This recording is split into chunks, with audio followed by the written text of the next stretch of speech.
Hello बच्चों, नमस्कार। आज का जो अपना टॉपिक है जिस पर हम पढ़ाई करेंगे वो है भक्ति काल।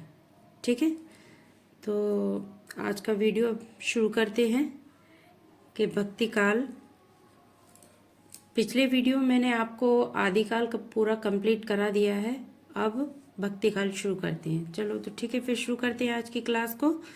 सबसे पहले हम देखेंगे कि हिंदू दर्शन में मोक्ष प्राप्ति के 3 मार्ग हैं। वो कौन कौन से 3 मार्ग हैं? देखिए, ज्ञान सबसे पहला है, ज्ञान, कर्म और भक्ति।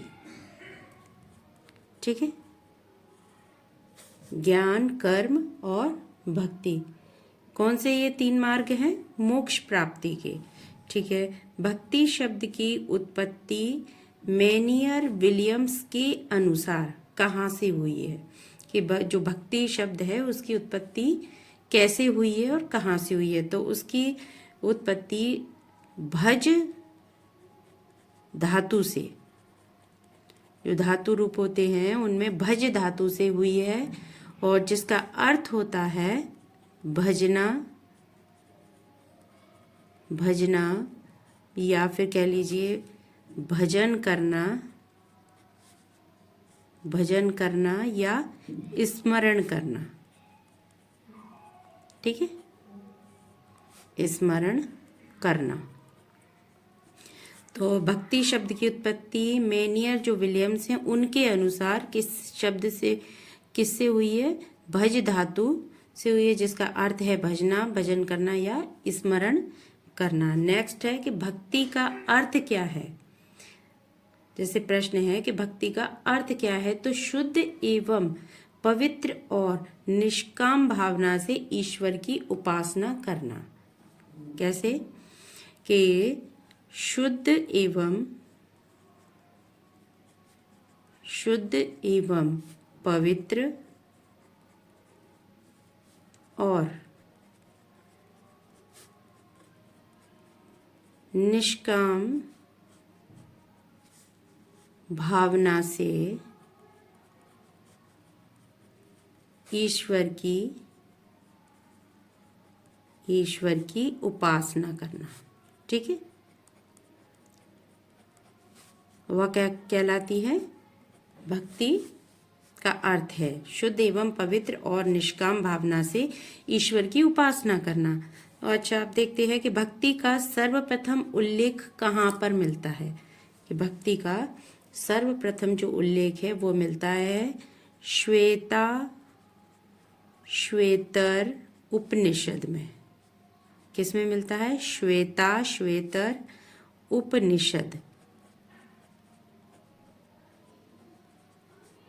उपनिषद में मिलता है। ठीक है, यदि प्रश्न आ जाता है कि भक्ति का सर्वप्रथम उल्लेख कहाँ पर मिलता है, तो श्वेतर उपनिषद है, उनमें भक्ति का सर्वप्रथम उल्लेख मिलता है। यदि ये प्रश्न आ जाता है कि सर्वाधिक भक्ति का उल्लेख कहाँ पर मिलता है, यदि सबसे ज़्यादा भक्ति का उल्लेख मिलता है तो वह है पुराणों में। किस में मिलता है? पुराणों में। ठीक है, अब देखिए भक्ति की उत्पत्ति का मूल स्रोत क्या है या कहाँ से हुई है। तो भक्ति की जो मूल उत्पत्ति है, भक्ति की जो मूल उत्पत्ति है वो क्या है? क्या स्रोत है? दक्षिण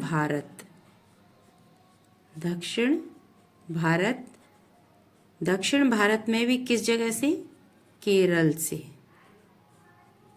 ठीक है, दक्षिण भारत में केरल से। अब देखिए, रामचंद्र शुक्ल के अनुसार भक्ति काल की समय सीमा, रामचंद्र शुक्ल के अनुसार जो भक्ति काल की समय सीमा है तो वह है 1375 विक्रम संवत से 1700 विक्रम संवत तक। ठीक है, रामचंद्र शुक्ल के अनुसार 1375 विक्रम संवत से 1700 विक्रम संवत तक। यदि ईस्वी में पूछ लिया जाता है।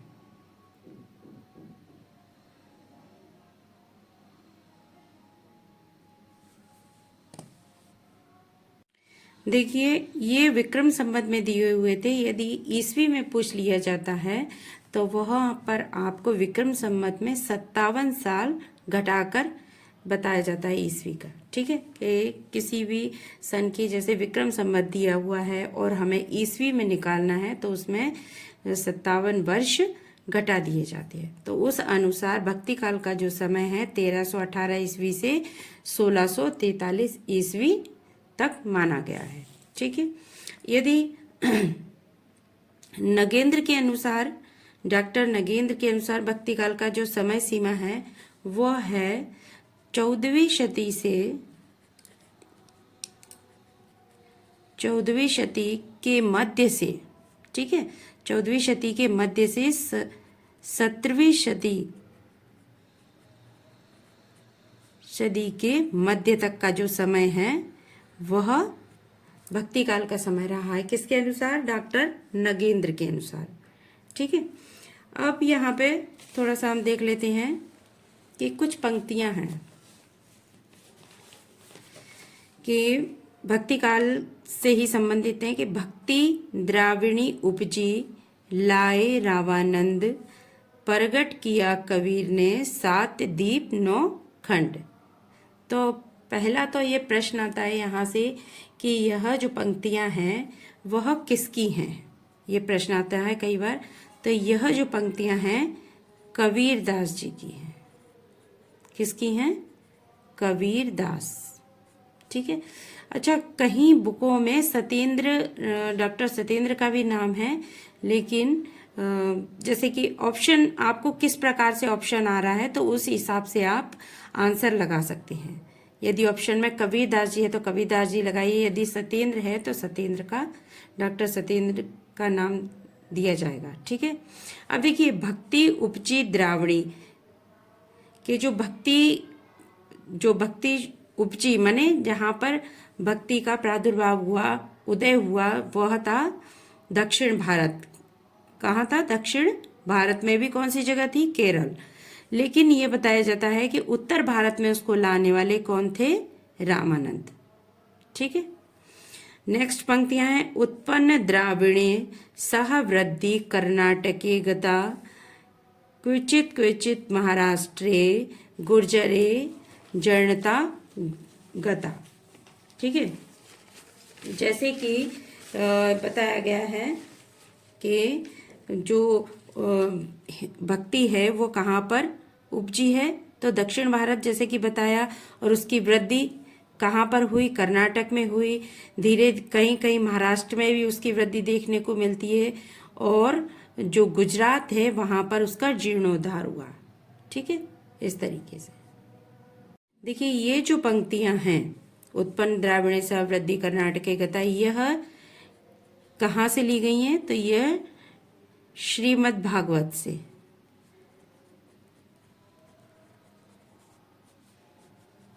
ठीक, अब देखिए भक्ति आंदोलन के प्रमुख कारण क्या रहे। ठीक है, तो रामचंद्र शुक्ल के अनुसार यदि देखा जाए कि भक्ति आंदोलन का क्या कारण था, तो यह उनकी तरफ से यह कारण था कि मुस्लिम आक्रमणकारियों की यह देन रही है।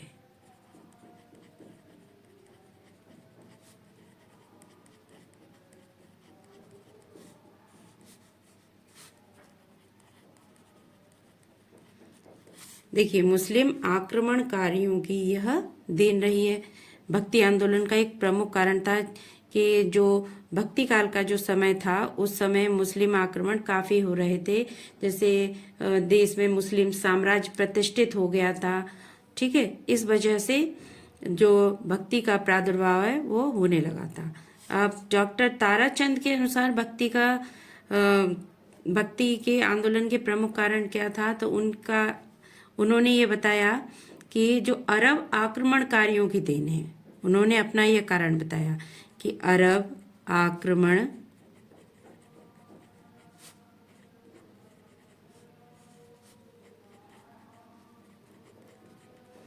अरब आक्रमणकारियों की देन है। ठीक है, जो जॉर्ज ग्रियर्सन है उनके अनुसार देखा जाए भक्ति आंदोलन का प्रमुख कारण है तो वह बताते हैं ईसाइयत की देन। ईसाइयत की देन है भक्ति का उदय होना। राम कुमार वर्मा के अनुसार देखिए, राम कुमार वर्मा के अनुसार क्या है कि जो पराजय एवं हताश का परिणाम था, जो भक्ति का प्रादुर्भाव हुआ वो किसका परिणाम था, तो उन्होंने बताया कि पराजय एवं हताश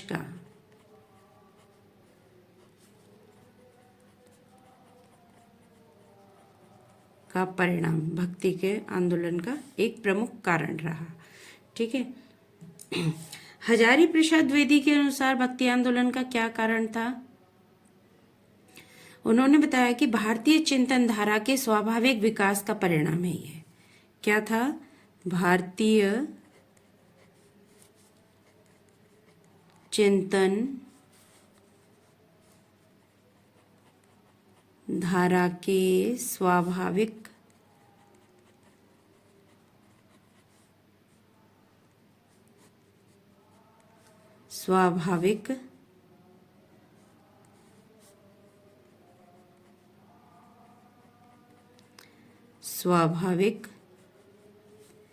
विकास का परिणाम।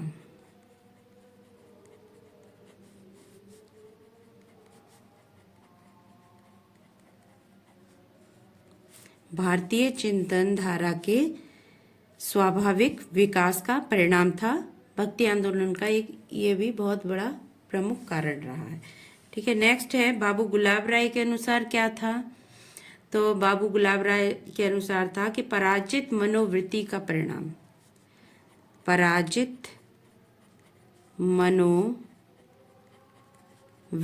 का परिणाम रहा, जिससे कि भक्ति काल का प्रादुर्भाव हुआ। गजानन मुक्ति बोध के अनुसार क्या रहा है, देखिए गजानन मुक्ति बोध के अनुसार था कि ऐतिहासिक शक्तियों के रूप में जनता के दुख व कष्टों से भक्ति का विकास हुआ। किसकी वजह से हुआ, कि ऐतिहासिक शक्तियों के रूप में जनता के दुख व कष्ट से भक्ति का विकास हुआ। इसको भी हम थोड़ा सा लिख लेते हैं, ऐतिहासिक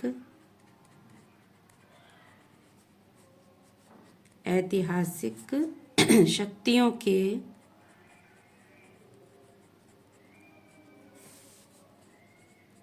ऐतिहासिक शक्तियों के रूप में जनता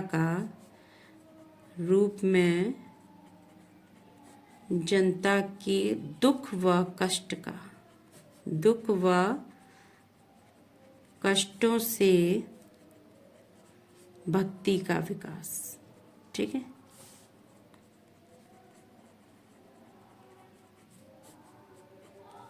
नेक्स्ट, अच्छा इसमें कुछ एक मोस्ट फैक्ट है, थोड़ा सा देख लेंगे कि भक्ति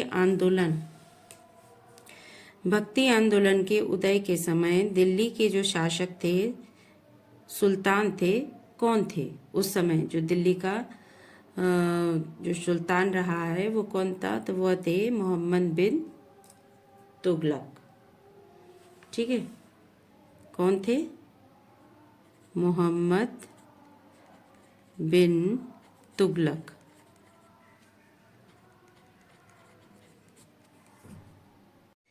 अब भक्ति काल का नामकरण और साहित्यकारों के द्वारा, कि भक्ति काल के जो नामकरण किया है अलग अलग साहित्यकारों ने, देखिए किन किन नाम से किया, कि हिंदी साहित्य का स्वर्ण काल, भक्ति काल को हिंदी साहित्य का स्वर्ण काल किसने कहा, तो वह थे जॉर्ज ग्रियर्सन।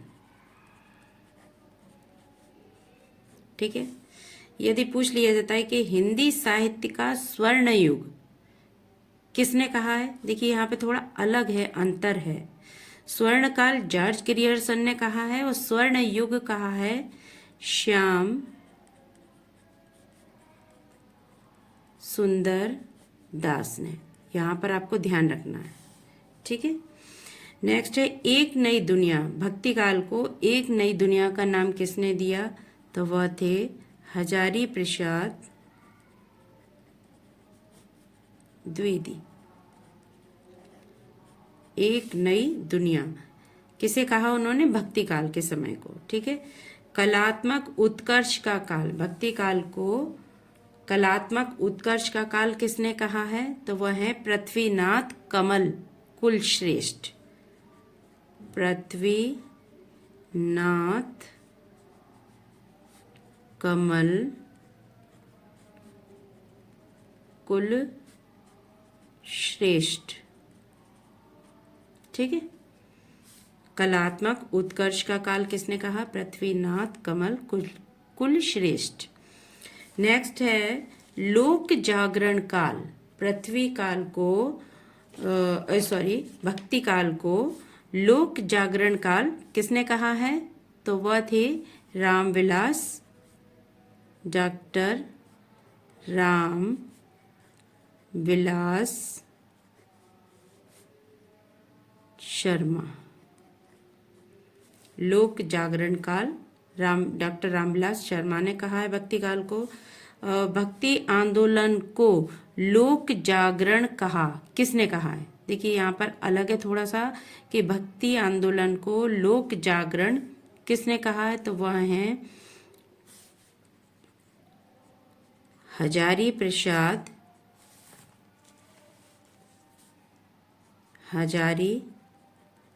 प्रसाद द्विवेदी। ठीक है, हजारी प्रसाद द्विवेदी। आगे चलते हैं कि देखिए भक्ति काल के जो समय था तो जो दक्षिण भारत में जो भक्त कवियों की दो शाखाएं हुआ करती थी। कौन कौन सी थी वो दो शाखाएं? देखिए एक थी आलवार भक्त होते थे और दूसरे नैनार भक्त होते थे। ठीक है। तो तमिल भाषा में आलवार भक्तों को क्या कहते थे? वैष्णव भक्त। ठीक है। आलवार भक्तों को तमिल भाषा में वैष्णव भक्त कहा जाता था और नैनार भक्तों को तमिल भाषा में शैव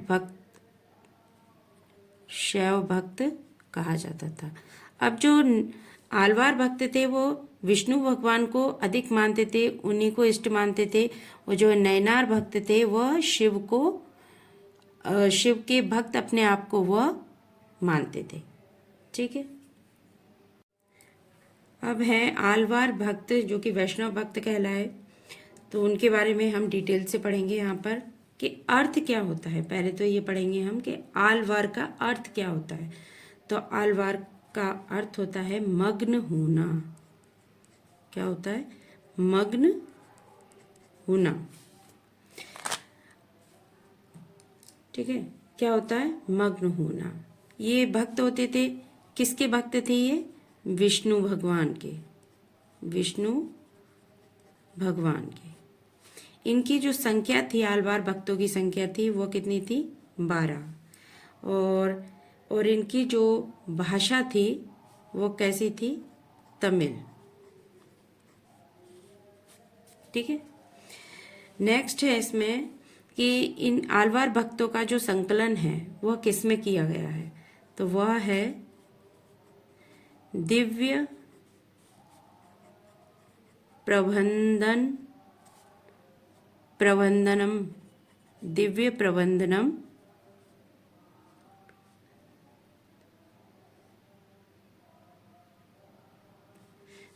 प्रबंधम, जिसमें कि कितने पद हैं? 4000 जिसमें पद हैं। ठीक है। अच्छा, ये 12 जो आलवार भक्त थे उनमें एक महिला भक्त भी थी। तो उनमें एक महिला भक्त थी, उस महिला भक्त का जो नाम था वह क्या था? उस महिला भक्त का नाम था आंडाल, जिसका दूसरा नाम गोदा था। ठीक है। जो 12 आलवार भक्त थे उनमें एक भक्त महिला भक्त थी जिसका नाम था आंडाल और जिसका दूसरा नाम था गोदा, और इस भक्त को दक्षिण की मीरा भी कहा जाता है। क्या कहा जाता है? दक्षिण की मीरा। इस भक्त को दक्षिण की मीरा भी कहा जाता है। अब यहाँ पे पूछ लिया जाता है कि प्रथम आलवार भक्त का क्या नाम था, तो उनका नाम था मोयंग। पहले जो आलवार भक्त रहे उनका नाम था मोयंग, और जो अंतिम आलवार भक्त थे उनका नाम था परकाल। ठीक है, अंतिम का नाम क्या था? परकाल। और जो पहले भक्त थे जिनका नाम था मोयंग, या इनको ऐसे भी बोलते थे सरोयोगी। ठीक, अब चलते हैं आगे कि आलवार भक्त जो 12 भक्त थे उनके क्या नाम थे, तो आप नोट डाउन कर लीजिए इसे भी।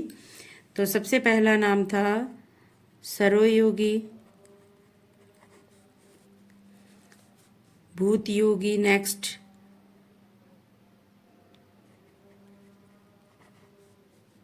भूत योगी, उसके बाद थे भ्रांत योगी। क्या था? भ्रांत योगी। नेक्स्ट थे भक्तिसार, भक्ति सार। नेक्स्ट नाम था षट कोप, षट कोप। फिर थे मधुर कवि, मधुर कवि। फिर कुलशेखर, कुलशेखर। विष्णुचित, विष्णुचित। और नेक्स्ट थे गोदा, जो अभी हमने ऊपर पढ़ा। नेक्स्ट थे भक्त रेणु, घृणु। ठीक है, और मुनिवाहन, और अंतिम जो थे वो थे परकाल। ये 12 भक्तों के नाम हैं। कौन से भक्त थे? आलवार जो भक्त रहे उन 12 भक्तों के ये नाम हैं। ठीक है, अब नेक्स्ट है हमारे, पढ़ेंगे कि नयनार भक्त। अभी पीछे पढ़ाया कि जैसे नयनार भक्त जो थे वो किनको कहते थे? शैव को। तो सबसे पहले अर्थ क्या है?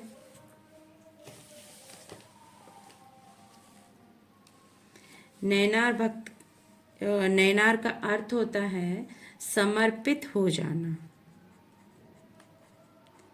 समर्पित हो जाना। इनकी यदि संख्या की बात की जाए, नयनार भक्तों की संख्या तो थी 63, 63। इनमें भी एक महिला भक्त थी जिसका नाम था करई कक्कल, करई कक्कल अय्यर।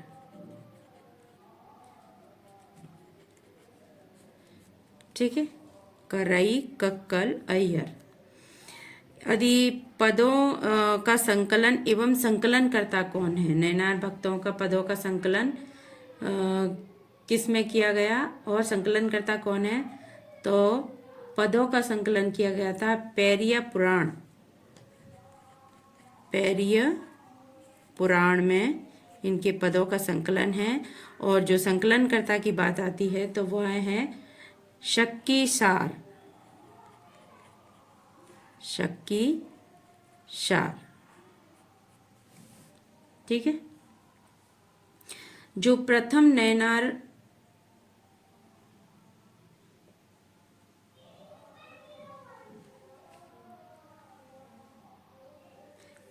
जो नयनार भक्त हैं उनका नाम है अनय। क्या नाम है? अनय। और जो अंतिम नयनार भक्त हैं उनका नाम है, देखिए थोड़ा कठिन सा है, इसे ज्ञानियर, इसे ज्ञानियर। ठीक है। अंतिम जो नयनार भक्त थे उनका नाम है इसे ज्ञानियर। ठीक है। अब देखिए भक्ति काल का वर्गीकरण, थोड़ा सा यहाँ से देख लेते हैं। भक्ति काल का वर्गीकरण, भक्ति काल को दो भक्ति धाराओं में बांटा गया। पहली निर्गुण भक्ति धारा और दूसरी सगुण भक्ति धारा। ठीक है। तो निर्गुण भक्ति धारा के भी जो काव्य धाराएं थी वो दो थी, सगुण भक्ति धारा की भी जो काव्य धाराएं थी वो दो थी।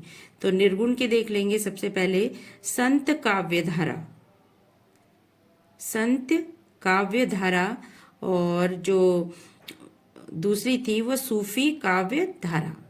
अब देखिए संत काव्य धारा को ज्ञानाश्रय शाखा भी कहा जाता है, और जिसके प्रमुख जो संत थे वह थे कबीरदास। संत काव्य धारा के जो प्रमुख कवि थे वह थे कबीरदास।